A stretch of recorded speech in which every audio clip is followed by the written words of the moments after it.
Innal hamdalillah nahmaduhu wa nasta'inuhu wa nastaghfiruh wa na'udzu billahi min shururi anfusina wa min sayyiati a'malina. Man yahdihillahu fala mudilla lahu wa man yudlil fala hadiya lahu. Wa asyhadu an la ilaha illallah wahdahu la syarika lahu wa asyhadu anna Muhammadan abduhu wa rasuluh.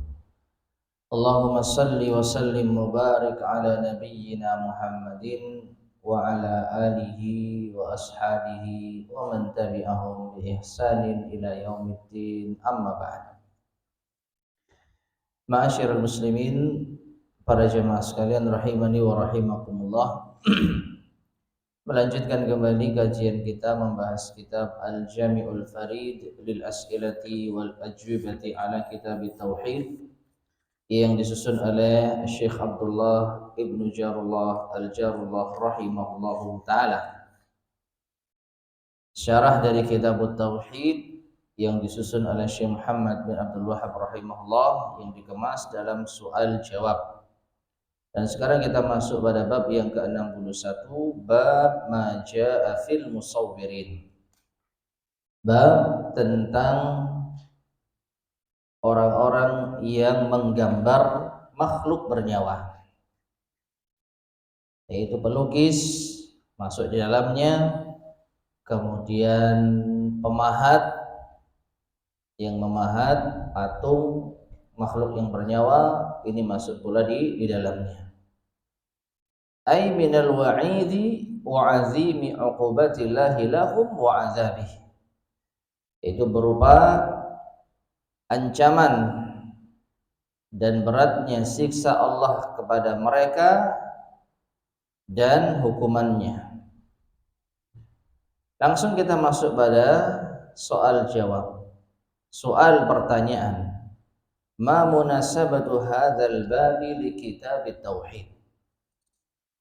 Apa keterkaitan bab ini dengan kitab tauhid? Apa hubungan antara yaitu orang-orang yang menggambar makhluk bernyawa dengan kitab tauhid? Al-jawab, jawabannya, hiya anna taswira zawatil arwahi, bahwasanya menggambar makhluk-makhluk yang memiliki ruh munafin li kamalit tauhid, itu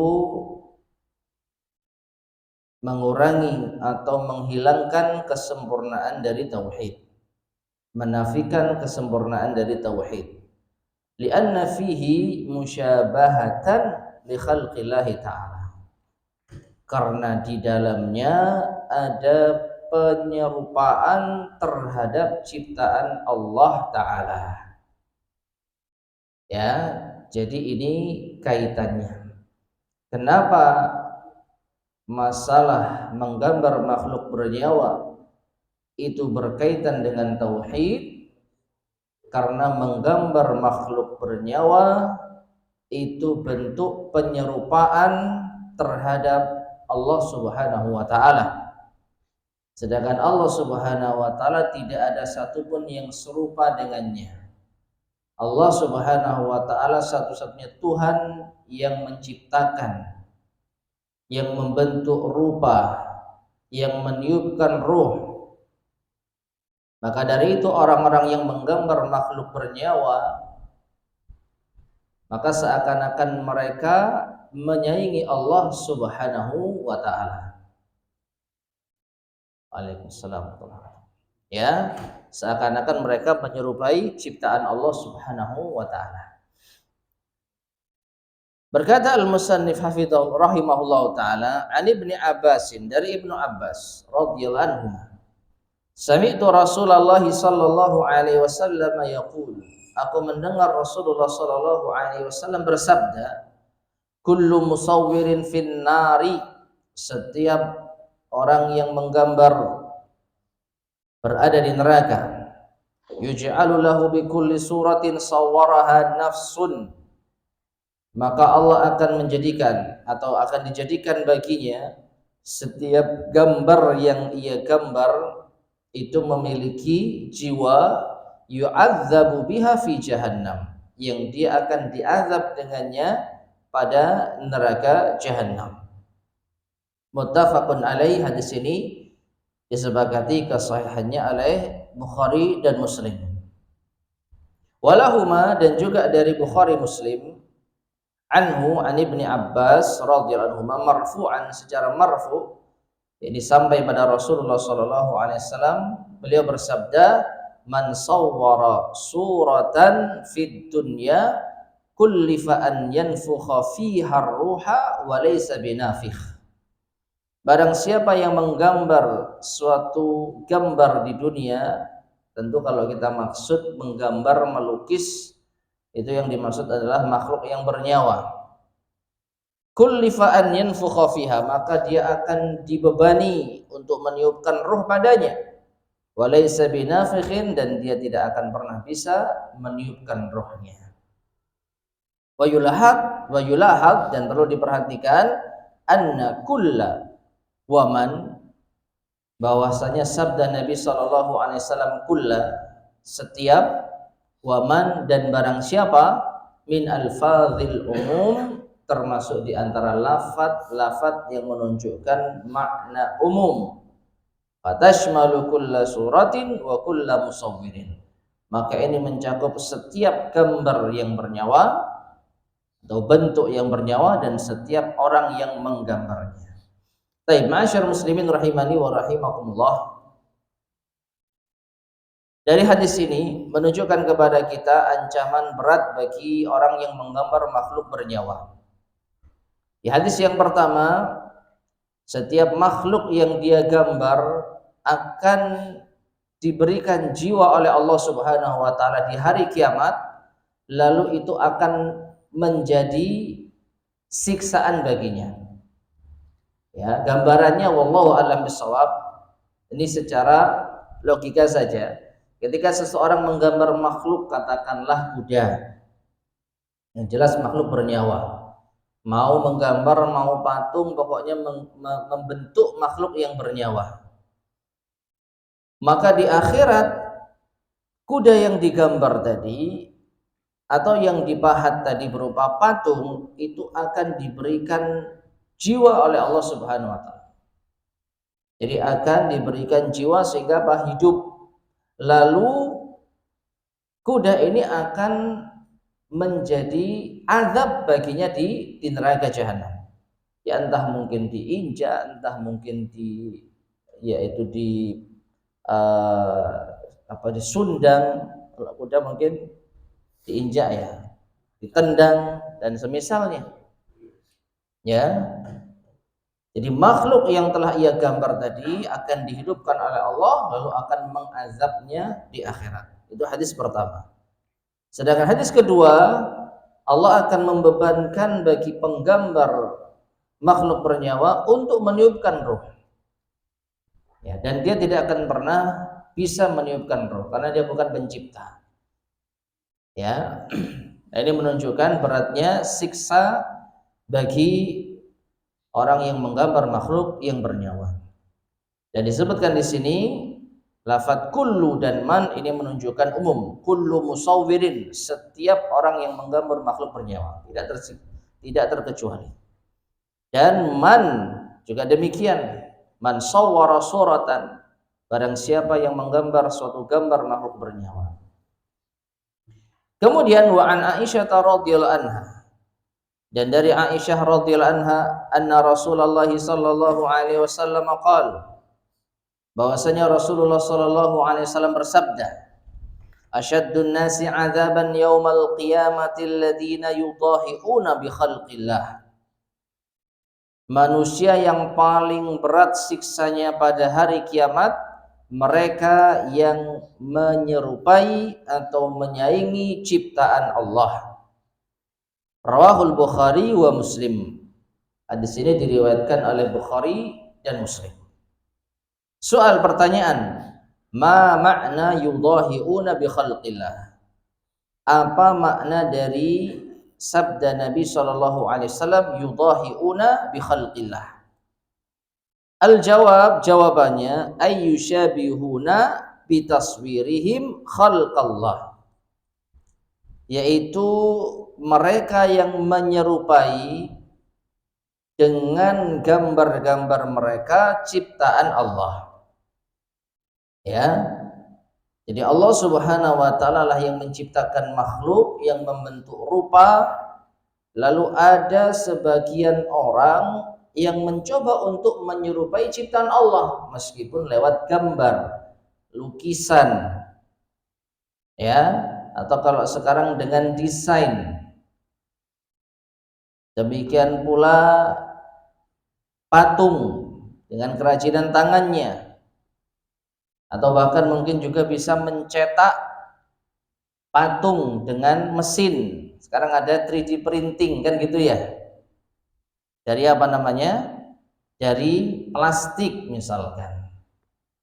Maka orang yang mendesain dan mencetak dan membuat itu masuk di dalam ancaman ini. Apa? Menyaingi ciptaan Allah Subhanahu wa taala. Menyamai ciptaan Allah Subhanahu wa taala. Taib. Berikutnya wa an Abi Hurairah radhiyallahu anhu qala, dan dari Abu Hurairah radhiyallahu anhu ia berkata, qala Rasulullah sallallahu alaihi wasallam, Rasulullah sallallahu alaihi wasallam bersabda, qala Allah taala, Allah taala berfirman. Ada firman Allah di dalam hadis, maka ini dinamakan apa? Hadis qudsi. Allah berfirman, wa man azlamu mimman dhahaba yakhluqu ka khalqi. Dan siapakah yang lebih zalim dibandingkan dengan orang yang menciptakan seperti ciptaanku? Falyakhluqu dzarratan, maka hendaklah ia coba menciptakan semut yang kecil. Aw liyakhluqu habbatan, atau hendaklah ia mencoba untuk menciptakan biji. Aw liyakhluqu sya'iratan, atau hendaklah ia menciptakan biji gandum. Akhrajahu, hadis ini dikeluarkan oleh keduanya, yaitu Bukhari dan Muslim. Ma'asyiral muslimin rahimani wa rahimakumullah. Di dalam hadis ini Allah Subhanahu wa taala berfirman, siapakah yang lebih zalim? Menunjukkan apa yang disebutkan di sini termasuk di antara kezaliman yang besar. Ya, termasuk di antara kezaliman yang besar. Dan kalau kita melihat di dalam ayat Al-Qur'an, kezaliman yang besar itu adalah kesyirikan. Sebagaimana di dalam surat Luqman Allah berfirman, ya bunayya la tusyrik billah innasyirka la zulmun azim. Wahai putraku, janganlah engkau berbuat syirik kepada Allah, karena sesungguhnya kesyirikan adalah kezaliman yang agung, kezaliman yang besar. Assalamualaikum. Ya. Nah, ini menunjukkan ma'asyarul muslimin rahimani wa rahimakumullah, kesyirikan adalah kezaliman yang besar. Lalu bagaimana kaitannya dengan hadis ini? Maka seperti yang kita sampaikan tadi, ada bentuk penyerupaan terhadap Allah Subhanahu wa taala yang itu juga identik dengan kesyirikan. Ya. Orang yang membentuk ciptaan Allah dengan kedua tangannya, padahal dia tidak mampu menciptakan makhluk apapun, maka ada kalanya dia terjatuh pada kesyirikan dan kekufuran. Merasa dirinya bisa menyaingi ciptaan Allah Subhanahu wa taala. Sehingga Allah Subhanahu wa taala menyebutkan di dalam hadis qudsi ini, wa man azlam, dan siapakah yang lebih zalim mimman dhahaba yakhluqu ka khalqi, dari orang yang menciptakan seperti ciptaanku. Nah, itu ada bentuk penyerupaan. Ya.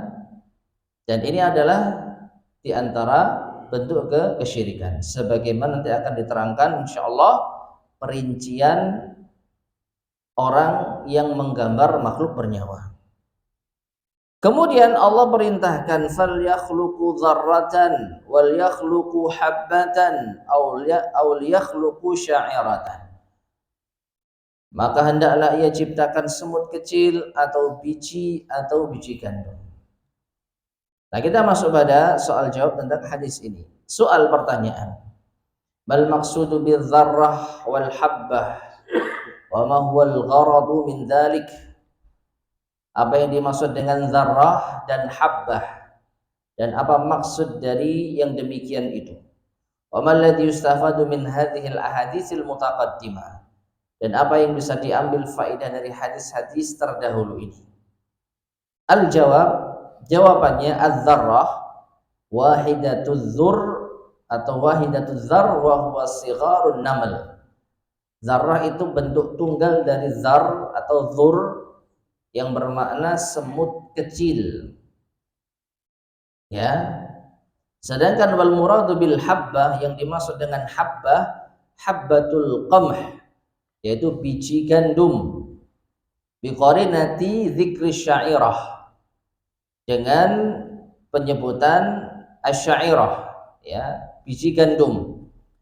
Awil muradu umumul hubub, atau yang dimaksud bisa jadi keumuman biji-bijian. Ya. Jadi ciptakanlah semut yang paling kecil, atau ciptakanlah biji-bijian secara umum, atau ciptakanlah biji gandum. Nah, apa maksud dari perintah Allah Subhanahu wa taala ini? Wal gharadu min zalik, dan tujuan dari hal ini ta'jizuhum, yaitu menunjukkan kelemahan mereka. Siapa? Manusia yang berani-beraninya membuat gambar ciptaan Allah yang bernyawa, membuat patung makhluk Allah yang bernyawa. Ya, jadi Allah tantang mereka, Allah perintahkan mereka sebagai bentuk pelemahan terhadap mereka, menunjukkan kelemahan mereka. Taratan bitaklifihim khalqa hayawan, terkadang dengan membebani mereka menciptakan hewan. Wa huwa asyad, dan ini lebih berat. Wa ukhra bitaklifihim, dan terkadang Allah membebankan mereka khalqa jamadin, menciptakan benda mati. Wa huwa ahwan, dan itu lebih mudah seharusnya. Ya, menciptakan hewan diwakili dengan apa? Perintah menciptakan semut. Ciptakanlah semut. Ya, buatlah semut. Sedangkan benda mati disebutkan dalam hadis ini adalah biji. Ya. Jadi Allah membebani mereka untuk menciptakan ciptaan Allah, terkadang hewan, dan ini lebih berat, dan terkadang benda mati, biji-bijian. Wa ma'adzalik, dan bersamaan dengan itu fala qudrata lahum ala khalqi syai'in min dzalik, maka tidak ada kemampuan sedikit pun dari mereka untuk menciptakannya. Nah, perhatikan ma'asyiral muslimin rahimani wa rahimakumullah, yang Allah perintahkan itu bukan benda-benda yang besar, bukan benda-benda yang sulit, ya, tapi hanya seekor semut kecil. Itu dari golongan hewan. Dan biji gandum atau biji apapun yang kecil, itu dari golongan makhluk yang tidak bernyawa. Tapi mampukah manusia menciptakan sebagaimana ciptaan Allah? Jawabannya tidak akan mampu. Ya, berarti Allah Subhanahu wa taala memerintahkan mereka menciptakan makhluk yang terkecil, baik makhluk hidup maupun benda mati, ini semata-mata menunjukkan kelemahan manusia. Jadi jangan macam-macam, jangan coba-coba untuk menyerupai ciptaan Allah Subhanahu wa taala dengan cara menggambar, melukis ataupun memahat. Jangankan yang besar, yang kecil saja kalian tidak mampu menciptakannya. Ya, jangankan makhluk Allah yang bernyawa, makhluk Allah yang benda mati saja kalian tidak mampu menciptakannya. Maka ini menunjukkan kelemahan manusia, sehingga tidak pantas bagi mereka untuk menyerupai ciptaan Allah dengan menggambar makhluk yang bernyawa. Taib. Kemudian mayustafadu minal ahadits. Adapun yang bisa diambil dari hadis-hadis ini, yang pertama, tahrimut taswiri wa annahu minal kabair. Haramnya menggambar makhluk bernyawa. Ya, at-taswir itu sebenarnya membuat surah. Dan surah itu nanti akan diterangkan insyaallah, ada yang 3 dimensi, ada yang 2 dimensi. Kalau 3 dimensi identik dengan apa? Patung. Ya. Kalau 2 dimensi identik dengan gambar, lukisan. Ya, dan semisalnya. Jadi itu semua apa? Haram. Yang kedua, al-wa'idus syadid lil musawwirin. Ancaman yang keras bagi orang-orang yang menggambar, wa annahum asyaddun nasi 'adzaban. Bahwasanya mereka adalah manusia yang paling keras siksanya. Paling keras mendapatkan siksanya. Sebagaimana hadis yang telah berlalu. Yang ketiga, annallaha yakhluqu bi'adadi kulli suratin nafsan. Bahwasanya Allah akan menciptakan sejumlah gambar yang telah digambar nyawanya. Jadi Allah akan menghidupkan setiap gambar yang telah digambar oleh manusia, yu'adzibu bihal musawwira fi jahannam, yang akan dijadikan sebagai alat untuk menyiksa orang yang menggambarnya di neraka jahanam. Ini hadis yang pertama tadi, hadis Ibnu Abbas yang pertama. Ya, wa yukallifu, dan Allah akan membebani an yanfukha fiha ruha, membebani bagi penggambarnya untuk meniupkan roh baginya. Nah, ini menunjukkan sekali lagi azab yang berat yang didapatkan bagi orang yang menggambar makhluk yang bernyawa. Baik, kita lanjutkan. Ani Abil Hayyaj Al-Asadi qala. Dari Abul Hayyaj Al-Asadi ia berkata, qala li Ali radhiyallahu anhu.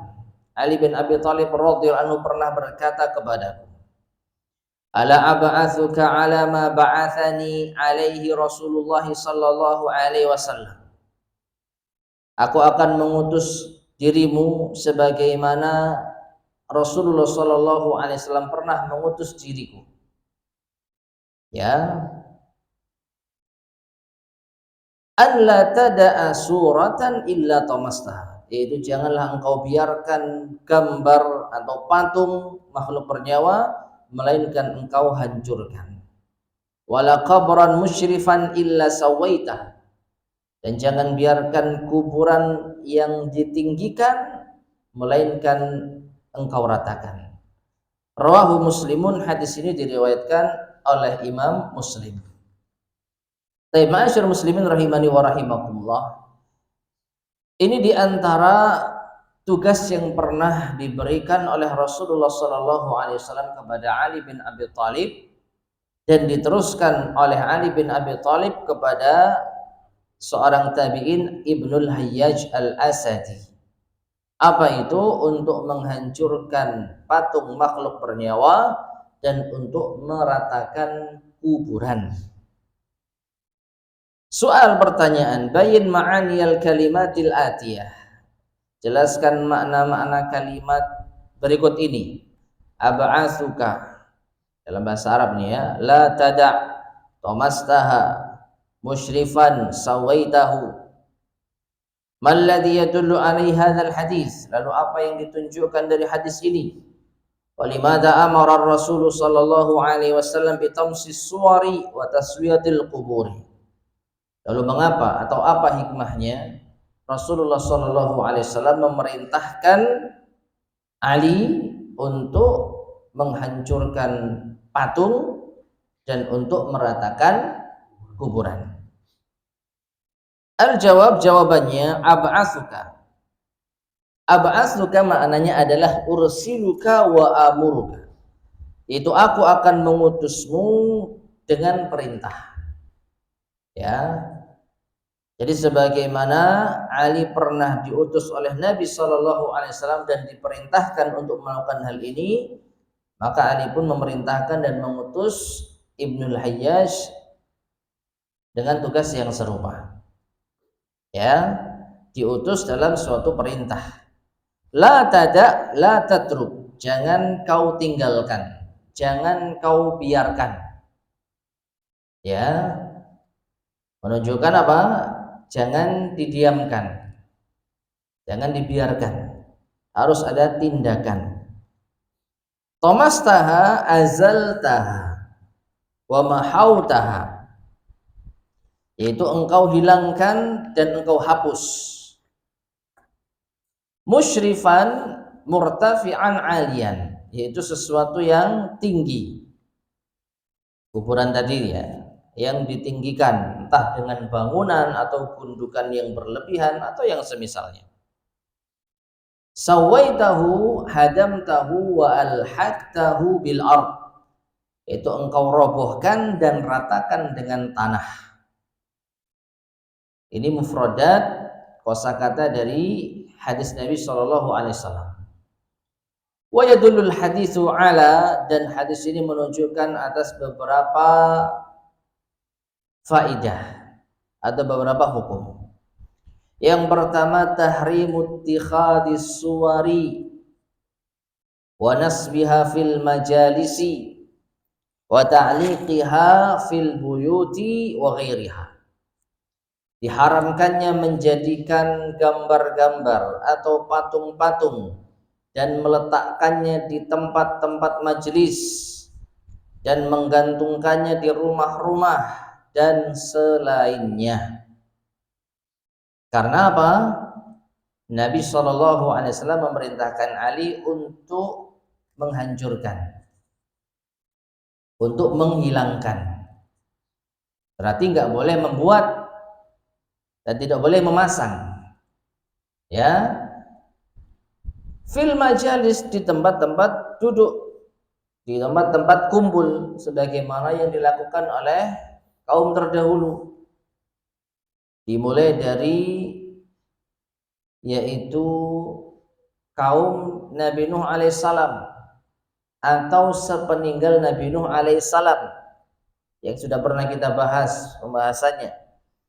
Itu mereka menjadikan kuburan orang-orang saleh ya sebagai tempat perkumpulan. Lalu mereka membuat gambar-gambar mereka atau patung-patung mereka, kemudian diletakkan di tempat-tempat kumpul mereka. Tujuan awalnya untuk mengingat mereka, untuk mengenang mereka. Lalu lama-kelamaan mereka disembah. Ya, dan nanti juga akan diingatkan lagi bahwa ini diantara sarana yang bisa menjerumuskan kepada kesyirikan. Perhatikan, meletakkan patung itu sendiri,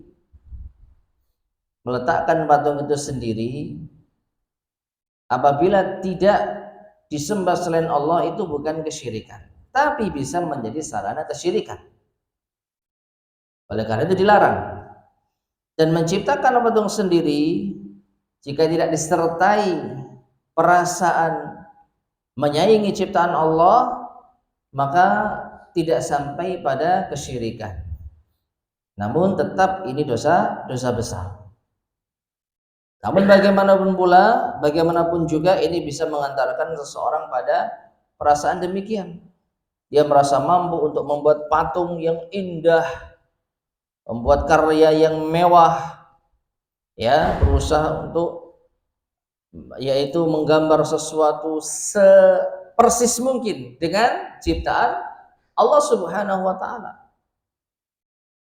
Nah, ini bentuk apa? Bentuk penyerupaan terhadap ciptaan Allah. Maka orang yang melakukan hal itu bisa terjerumus pada kesyirikan. Meskipun kita tidak mengatakan orang yang menggambar makhluk bernyawa musyrik, jangan salah paham. Ya, tapi perbuatan ini bisa menjerumuskan kepada kesyirikan. baik pelakunya maupun orang yang memanfaatkannya. Nah, di dalam hadis ini atau di dalam pembahasan ini dilarang kita meletakkan gambar-gambar atau patung-patung, sampai pun bukan kita yang membuat. Kita beli misalnya, maka nggak boleh beli patung lalu diletakkan di tempat-tempat tertentu, nggak boleh. Ya, wa ta'liqiha fil buyut, diletakkan di rumah-rumah juga tidak boleh. Wa ghairiha, dan selainnya. Itu yang pertama. Yang kedua, wujubu itlafis suwar, wajibnya menghilangkan gambar atau patung, wa mahwiha, dan menghapusnya, wa izalatiha, dan menyingkirkannya, liman yaqdiru ala dzalik, bagi yang memiliki kemampuan. Nah, ini perkara yang penting dalam kaidah ingkarul munkar. Berdasarkan hadis Nabi sallallahu alaihi wasallam, man ra'a minkum munkaran falyughayyirhu biyadihi. Barang siapa di antara kalian melihat kemungkaran, maka rubahlah dengan tangannya. Fa illam yastati fa bilisanih. Jika tidak mampu maka dengan lisannya. Fa illam yastati fa biqalbih wa dzalika adhaful iman. Barang siapa tidak mampu merubah dengan tangan dan lisan, maka rubahlah kemungkaran dengan apa?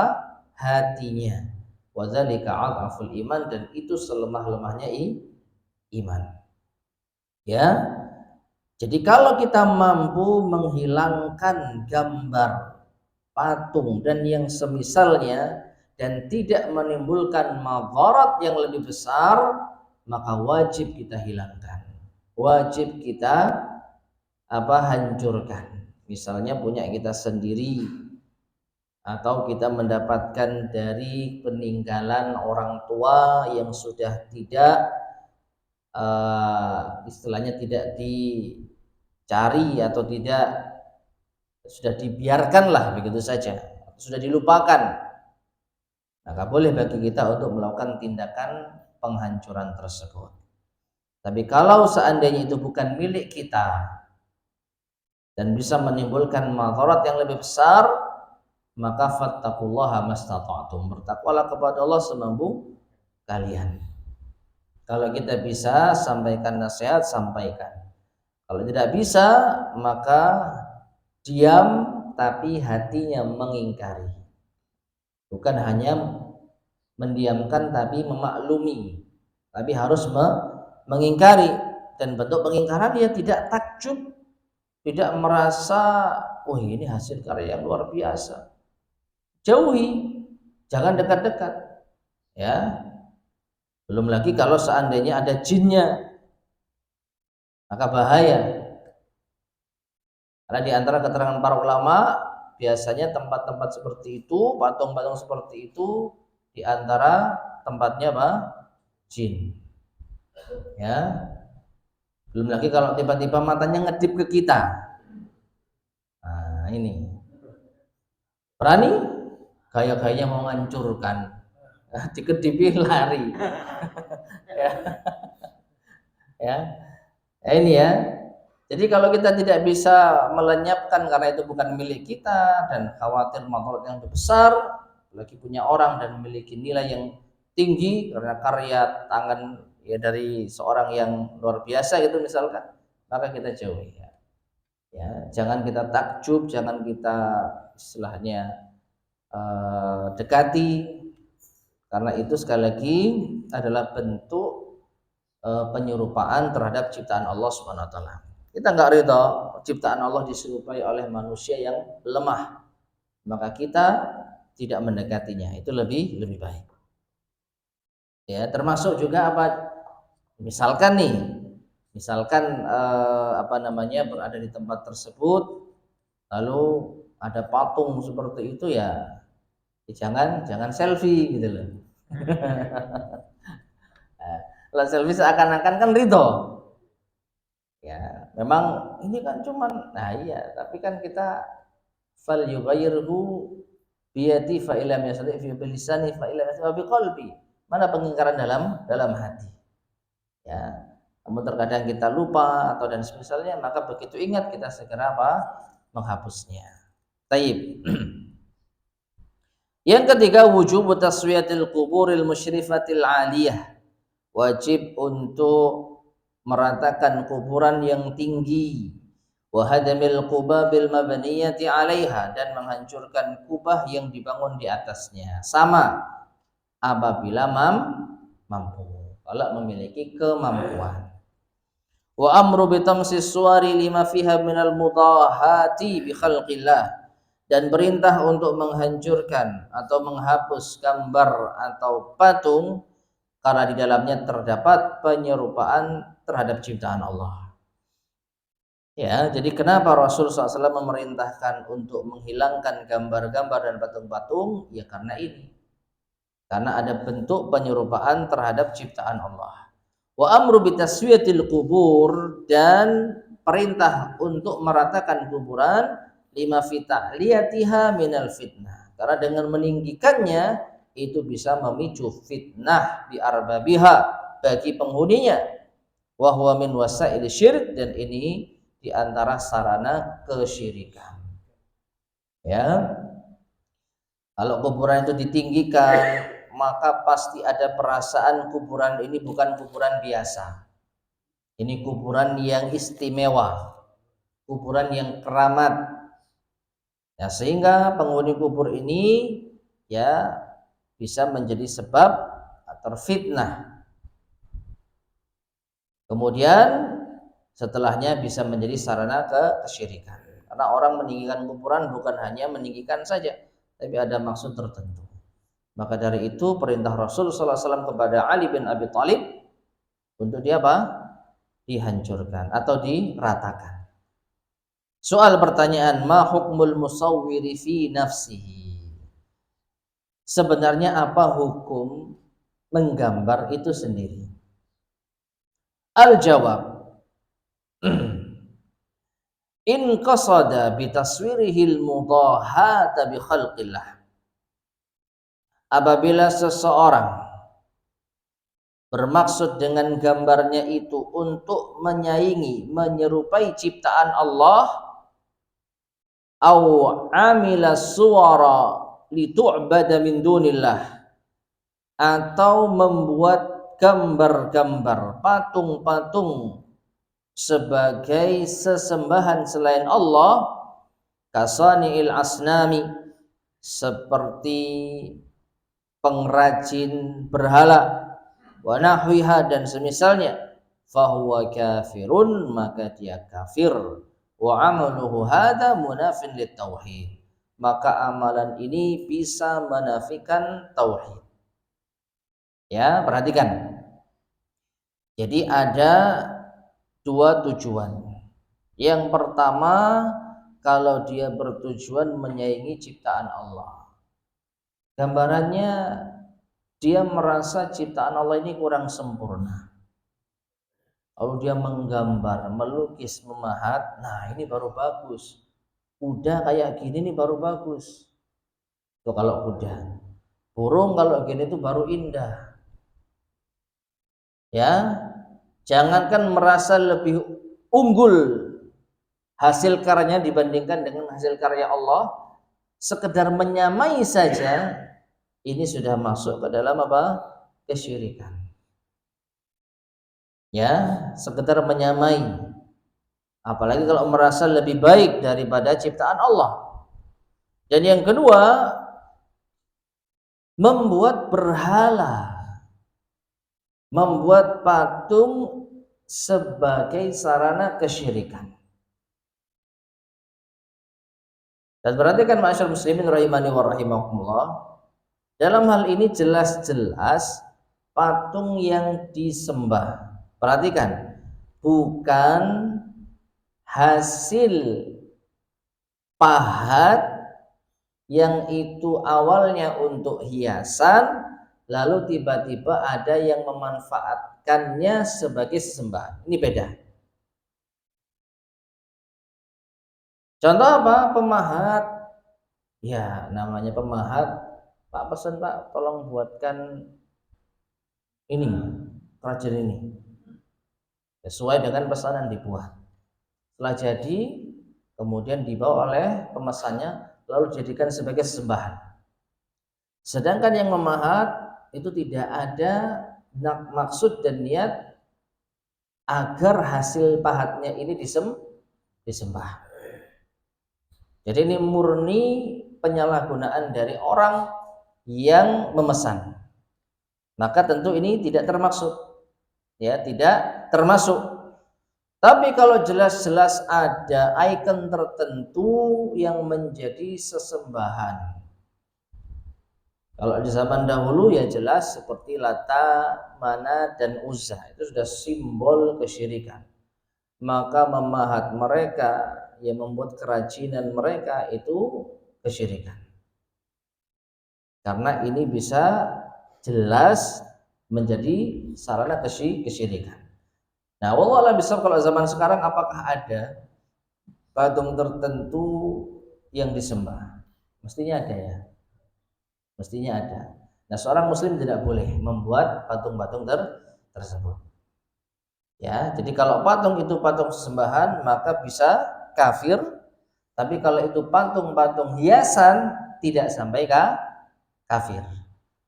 Karena apa? Dia terjatuh pada penyerupaan terhadap ciptaan Allah. Ya. Tapi dia tidak berniat untuk menyerupai ciptaan Allah. Dia hanya pengrajin. Dia hanya memiliki keahlian.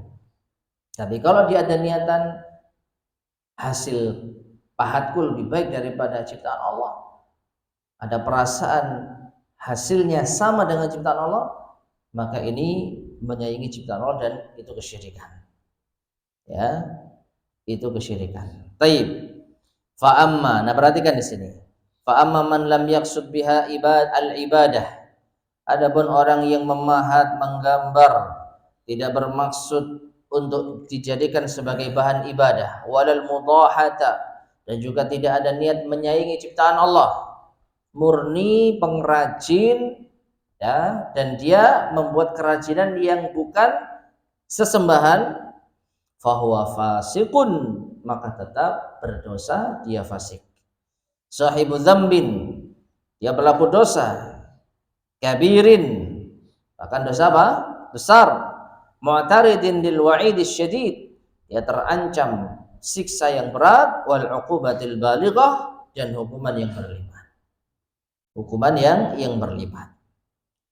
Taib. Soal pertanyaan, mal maksudu bis suwari al muharramati. Apa yang dimaksud dengan surah atau gambar-gambar yang diharamkan? Ya. Al-jawab, jawabannya hiya suwarul hayawanat dawatul arwah, yaitu gambar-gambar hewan atau makhluk hidup yang memiliki ruh. Ini patokannya. Apakah makhluk itu memiliki ruh? Kalau iya, maka hukum menggambarnya dilarang. Manusia, hewan, itu saja kan yang memiliki ruh. Manusia, hewan, apa lagi? Ada lagi? Pernah lihat jin?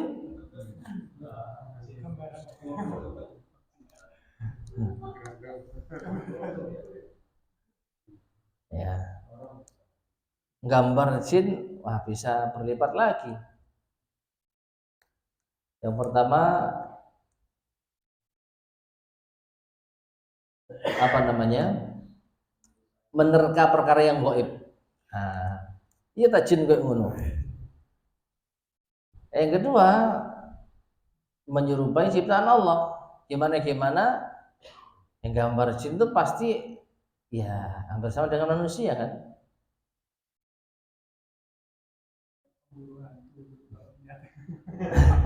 Nah, ya jin itu kan gimana modelnya seperti manusia, cuman lebih ngeri. Biasanya giginya tajam, ya, terus matanya gede, badannya besar. Ini kan mirip-mirip manusia.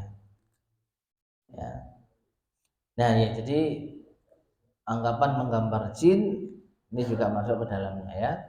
Meskipun Kita nggak tahu jin itu seperti apa. Fa ammas sajaru, adapun pohon, menggambar pohon, wa nahwuhu, dan yang semisalnya, membuat kerajinan makhluk yang tidak bernyawa, mimma la ruha fihi, dari makhluk yang tidak bernyawa atau tidak memiliki ruh, fala yahrum atau fala yuharram, maka tidak diharamkan. Ya, jadi boleh. Loh, tadi bukannya Allah perintahkan manusia untuk menciptakan biji? Perhatikan beda antara menciptakan dengan menggambar. Allah perintahkan menciptakan itu sebagai hukuman bagi orang yang menggambar makhluk bernyawa. Jadi karena diawali ada manusia yang menggambar makhluk bernyawa, maka Allah tantang. Seakan-akan kamu ciptakan makhluk, kamu berani menggambar makhluk ciptaanku. Kalau gitu ciptakan makhluk, ya, makhlukmu sendiri, seperti semut kecil. Gak mampu. Kalau gitu yang tidak bernyawa lah ciptakan. Biji atau gandum, gak mampu. Ya, jadi Allah memerintahkan manusia untuk menciptakan semut atau biji atau gandum itu sebagai hukuman karena dia telah menggambar makhluk bernyawa. Tapi kalau menggambar makhluk yang tidak bernyawa, maka tidak ada larangan. Ya, tidak ada larangan. Karena tidak dihidupkan roh, itu intinya. Makhluk itu senantiasa menjadi benda mati. Nah, ini yang menjadi masalah, ya. Soal pertanyaan. Jadi pertanyaan terakhir, ma hiyal illatul lati li ajliha hurrimat taswiru? Apa sebab yang karenanya diharamkan menggambar makhluk bernyawa? Wa kaifa 'azumat uqubatul musawwir? Dan mengapa besar sekali hukuman bagi orang yang menggambar? Sebenarnya ini sudah kita terangkan di awal, tapi di sini ditekankan lagi sebagai penegas. Al-jawab, jawabannya. Hiyal musyabahatu bi khalqillah. Karena menyerupai ciptaan Allah. Allah menciptakan makhluk-makhluknya yang memiliki ruh dan nyawa, lalu kita mencoba untuk menggambar yang serupa. Maka di sini ada bentuk usaha untuk menyaingi ciptaan Allah. Meskipun itu hanya sekedar gambar atau sekedar patung. Tapi yang kita gambar itu ciptaan Allah yang nyata. Dan hanya Allah yang bisa meniupkan ruh padanya. Kita tidak bisa. Jadi mengapa kita menciptakan sesuatu yang kita tidak bisa meniupkan ruh baginya? Mengapa kita tidak cukupkan Allah sebagai pencipta? Kita tinggal menikmati ciptaannya. Atau kalau kita mau memiliki kenangan tentang makhluk tertentu, sekarang ada foto. Dan insya Allah yang sahih foto bukan termasuk menggambar, video pun juga demikian. Itu hanya alat yang bisa merekam ciptaan Allah, kemudian ditampilkan dalam bentuk tertentu. Yang gambar siapa? Yang membuat siapa? Ya, tetap Allah SWT. Kita hanya memindahkan, apa istilahnya, gampangnya seperti bayangan. Ya, seperti kita ngaca. Yang muncul di kaca itu bukan hasil karya kita. Itu ciptaan Allah yang dipantulkan sehingga nampak di permukaan kaca. Ya, persis seperti itu. Itu kalau kita menginginkan gambar yang kita simpan, maka kita bisa menggunakan fotografi, video, dan semisalnya. Tapi kita membuat dengan tangan kita, berkreasi dengan tangan kita, ini yang tidak diperbolehkan. Ya, karena ada bentuk penyerupaan terhadap ciptaan Allah. Wa tarkil adabi ma Allah, dan juga tidak beradab terhadap Allah. Tidak memiliki adab kepada Allah. Allah sang mencipta satu-satunya, lalu kita berusaha untuk menyerupainya. Li'anna Allah Ta'ala lahul khalq wal amru, karena Allah Ta'ala lah semata-mata yang berhak menciptakan dan memerintah. fa huwa rabbu kulli syai'in wa malikuhu wa khaliquhu. Dialah Allah, Tuhan segala sesuatu, pemiliknya dan penciptanya. Wa huwa alladhi yusawwiru jami'al makhluqat, dan dialah yang telah menciptakan, membentuk rupa seluruh makhluk-makhluk. Wa yaj'alu fiha al-arwaha, dan dialah pula yang telah menciptakan bagi makhluk tersebut ruh, allati tahsulu bihal hayah, yang dengannya terjadilah kehidupan. Ya, jadi Allah lah yang membentuk makhluk itu dari tidak ada menjadi ada. Ya, rupanya, wujudnya dan lain sebagainya, lalu ditiupkan ruh padanya, lalu kita mencoba untuk menyayanginya.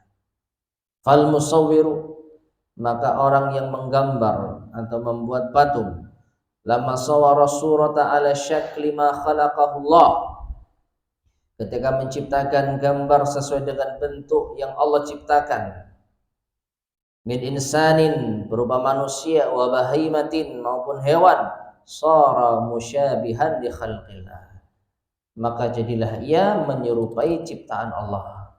Fasara masawwarahu adaban lahu yaumal qiyamah, maka jadilah apa yang dia gambar, apa yang dia pahat menjadi siksa baginya di hari kiamat. Wa kullifa an yanfukha fiha ruh wa laysa binafikh, dan dia akan dibebani untuk meniupkan ruh dan dia tidak akan pernah bisa meniupkannya. Ini pengulangan dari apa yang disampaikan di awal, ya. Fakana asyaddun nasi adaban, maka dia termasuk di antara orang yang paling besar siksanya, berat siksanya, li'anna dzambahu min akbari dzunub, karena dosanya termasuk di antara dosa-dosa yang besar. Fataswiru suwaril hayawiyan al-hayawaniyah, maka menggambar, membentuk, memahat gambar atau patung hewan yang bernyawa, tasyabbuhun bi khalqillah, ini bentuk penyerupaan terhadap ciptaan Allah. Wa kadzibun, dan juga bentuk dusta, waftira'un, mengada-ada 'ala Allah, atas Allah. Ya, kenapa? Karena makhluk itu tidak bisa bergerak. Makhluk yang diciptakan oleh atau makhluk yang kita buat dengan tangan kita, selama-lamanya tidak akan bisa bergerak. Patung yang kita buat, ya, dia akan tetap menjadi patung. Gambar yang kita buat, dia akan tetap menjadi gambar. Nggak akan mungkin bisa terbang kalau itu burung, akan bisa mungkin jalan-jalan kalau dia itu kambing, unta, atau binatang lain. Maka ketika kita tidak mampu menghidupkan sesuatu yang kita buat sendiri, maka ini bentuk apa? Dusta atas Allah, kedustaan atas Allah. Bahasa gampangnya, kita itu sok-sokan, tidak bisa meniupkan roh, lalu kita membuat sesuatu yang merupakan hak Allah Subhanahu wa ta'ala. Wa tamwihun wa tazwirun, bentuk tipuan dan pemalsuan. Walidzalika zajara syar'u anhu, oleh karenanya syariat melarangnya. Khulasuhu atau khulasatun, maka ringkasnya dari bab ke-61 ini, yang qasimut taswiru ila iddati aqsam. Hukum menggambar atau membuat patung itu terbagi menjadi beberapa macam. Awalan, yang pertama, jaizun, boleh, kasyajari, seperti membuat pohon, wa ma la ruha fi, dan sesuatu yang tidak memiliki ruh. Gambar mobil, ya, gambar pohon, gambar gunung, kemudian membuat replika apa? Pohon, gunung, rumah, apa namanya itu, maket ya, maket apa maket? Maket ya. Ya, asalkan jangan dibuatkan orang-orangannya. Nah, ya, itu termasuk di antara kerajinan yang diperbolehkan dan tidak kalah hebatnya. Taib, maka itu boleh. Sanian, yang kedua, as-suwarul mujassamatu wat tamathilu, membuat sesuatu yang berjism, berbentuk. Kalau bahasa kita gampangnya 3 dimensi. Jadi ada bentuknya. Ya. Muharramun bil ijma', maka ini haram sesuai dengan kesepakatan para ulama. Jadi membuat patung, sekali lagi apa? Al-mujassamah yang memiliki jasad, yang memiliki nyawa. Salisan yang ketiga, ma la dhilla lahu wa laysa bijismin muharramin. Wa laysa bijismin. Sesuatu yang tidak memiliki bayangan. Berarti apa? 2 dimensi. Kalau 3 dimensi kan punya bayangan, ada bentuknya gitu, ada wujudnya. Ya, ya pokoknya ada 3 dimensi, tahu ya? 3 dimensi itu ya seperti patung ya kita gitu ya. Ya, Guci ini 3 dimensi. Karena ketika dia terkena cahaya ada bayangannya. Ya, nah itu haram secara ijma'. Yang kedua, sedangkan menggambar sesuatu yang tidak memiliki bayangan, maksudnya 2 dimensi, ini muharram. Ini juga haram. Inda jumhuril ulama li umumil adillah. Sesuai dengan yaitu mayoritas para ulama berdasarkan keumuman dalil-dalil yang ada. Jadi gambar pun juga tidak diperbolehkan. Rabi'an yang keempat, yaral ba'du, sebagian ulama berpendapat at-tasamuha, memberikan kelonggaran fima ammat bihil balwa, dalam perkara-perkara yang menjadi kebutuhan umum atau yang mendesak, min isbati syakhsiyat, dari penetapan yaitu identitas diri, kasuari hafaidhin nufus, seperti gambar yaitu keselamatan jiwa, wa hifdzil aman, dan keselamatan keamanan, wal hukuk, dan hak-hak, dzalika bimiqdari ma yafi bil gharadi lit darurah, namun ini sesuai dengan kadar yang dibutuhkan karena darurat. Wallahu a'lam bishawab. Ma'asyar muslimin rahimani wa rahimakumullah. Kalau kita perhatikan yang terakhir ini mungkin pendapat para ulama yang terdahulu yang menyamakan antara foto dengan menggambar. Karena kalau kita perhatikan untuk apa? Identitas diri. Yang dimaksud apa ya? Kayak KTP. KTP kan ada gambarnya. Ya kan? Ada fotonya maksud saya. Kemudian juga untuk keselamatan jiwa, kartu-kartu identitas, untuk keamanan seperti paspor dan semisalnya. Nah, ini kata beliau al-mu'allif hafizallah menukil dari Muqarrar Tauhid, ya, pelajaran tauhid kelas 3 mutawassit SMP. Ya, kelas 3 SMP. Ini diperbolehkan. Karena apa? Darurat. Wallahu a'lam bishawab. Mungkin bisa kita sedikit perinci ya. Diperbolehkan itu yang dimaksud memiliki gambar tersebut karena suatu kebutuhan. Artinya gambar tersebut ya jangan diletakkan di tempat-tempat terbuka seperti rumah. Karena itu bagaimanapun juga meskipun foto itu makhluk bernyawa. Adapun aktivitas fotografinya wallahu a'lam bishawab sebagaimana penjelasan para ulama tidak mengapa. Ya, aktivitas memfotonya itu tidak mengapa. Yang jadi masalah foto itu diapakan? Kalau diletakkan di dompet atau di dalam file-file komputer kita, HP kita, maka tidak ada masalah selama foto itu bukan foto yang mengandung pelanggaran syariat. Tapi kalau diletakkan di rumah sebagai pajangan, lain lagi pembahasannya. Ada larangan Ya, malaikat tidak masuk ke dalam rumah yang di situ ada makhluk bernyawa, baik foto maupun lukisan. Lukisan apa makhluk bernyawa. Ya. Jadi untuk pembahasan yang keempat ini, wallahu a'lam bishawab, ini keringanan dari sebagian ulama mungkin di zaman dahulu yang menganggap fotografi itu sama dengan apa? Menggambar, sehingga mereka membolehkan karena darurat.